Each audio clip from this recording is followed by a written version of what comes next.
இலங்கையில் நடந்த இனப்படுகொலையை முன்னிட்டு மே 18ஆம் தேதி நடந்த அந்த பொதுக்கூட்டத்தில், இந்த நினைவேந்தல் கூட்டத்தில் அண்ணன் சீமான் அவர்கள் பேசிய கருத்து ரொம்ப வலியையும் இப்ப ஏற்படுத்தியது.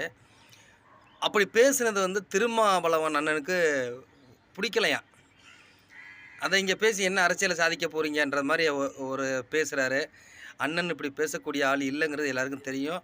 ஏன்னா இலங்கை தமிழர்கள் மேலே அண்ணனுக்கு மிகப்பெரிய பற்று உண்டு. ஆனால் ஏன் திருமாவளவன் அண்ணன் இப்போ இதெல்லாம் விமர்சிக்க ஆரம்பிக்கிறாருன்னு தெரியல.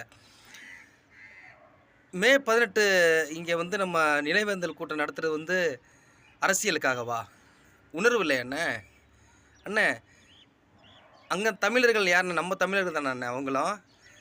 அவங்களும் இனப்படுகொலை முள்ளிவாய்க்கால கிட்டத்தட்ட 2 லட்சம் 3 லட்சம் பேரை ஒரே இடத்துல கொண்டானுங்களண்ணே. அதுக்கு ஒரு நினைவேந்தல் கூட்டத்தை ஏற்படுத்தி அது நம்ம உணர்வு சார்ந்ததாக நீங்கள் நினைக்கலையா? அது நம்ம இங்கே அரசியலுக்காக தான் இப்போ மேடை போட்டு எல்லோரும் பேசுகிறோம் அப்படிங்கிற மாதிரி பதிவு பண்ணுறீங்கண்ணே. ரொம்ப வருத்தமாக இருக்குண்ணே. அதை நீங்கள் சொல்கிறது ரொம்ப வருத்தமாக இருக்குண்ணே.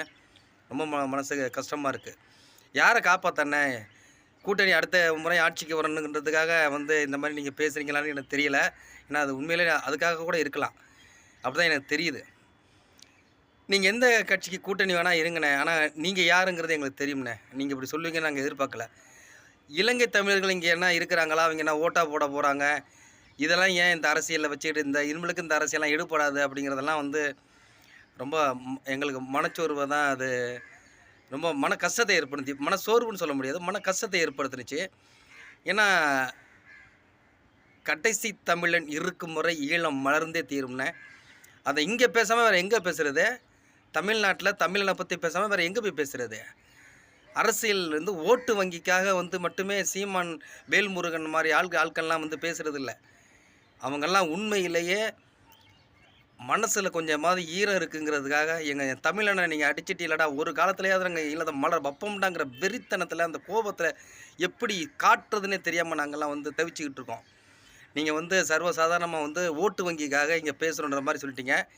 வேணாண்ணே, உங்கள்கிட்ட நாங்கள் சண்டை போட விரும்பலை. ஏன் அப்படின்னா நீங்கள் உணர்வு மிக்க ஒரு மனிதர். ஆனால் நீங்கள் இப்படி பேசுகிறது ஏங்கிறது எல்லோரும் எங்களுக்கு தெரியுது.